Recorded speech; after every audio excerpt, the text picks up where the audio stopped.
एक समय की बात है। भगवान बुद्ध एक शहर में प्रवचन दे रहे थे। उन्होंने प्रवचन के बाद आखिर में कहा, जागो, समय हाथ से निकला जा रहा है।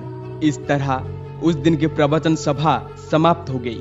सभा के बाद तथागत ने अपने शिष्य आनंद से कहा, थोड़ी दूर घूम कर आते हैं। आनंद भगवान बुद्ध के साथ चल दिए। अभी वो बाहर के मुख्य द्वार तक पहुंचे ही थे, लेकिन वहीं पर रुक गए।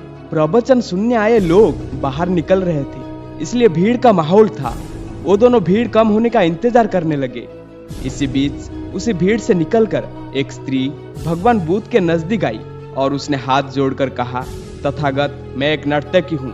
आज नगर के श्रेष्ठ के घर मेरे नृत्य का कार्यक्रम पहले से तय था, लेकिन मैं उसके बारे में भूल चुकी थी। यहाँ जैसे ही आपने कहा कि जागो, समय हाथ से निकला जा रहा है, मुझे तुरंत इस बात की याद आई कि मुझे कार्यक्रम में जाना है।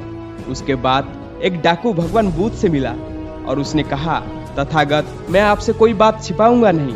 मैं भूल गया था कि आज मुझे एक जगह डाका डालने जाना था, पर आपका उपदेश सुनते ही मुझे अपनी योजना याद आ गई। इस तरह एक बूढ़ा व्यक्ति भगवान बुद्ध के पास आया और उसने कहा, तथागत, जिंदगी भर दुनिया भर की चीजों के पीछे भागता रहा। अब मौत का सामना करने का दिन नजदीक आता जा रहा है। अब मुझे लगता है कि सारी जिंदगी यूं ही बेकार हो गई। आपकी बातों से आज मेरी आंखें खुल गई। आज से मैं अपने सारे मोह छोड़कर निर्वाण के लिए कोशिश करूंगा। जब सब लोग चले गए तब भगवान बुद्ध ने कहा, आनंद, ध्यान दो, प्रवचन मैंने एक ही दिया, लेकिन उसका हर किसी ने अलग अलग मतलब निकाला।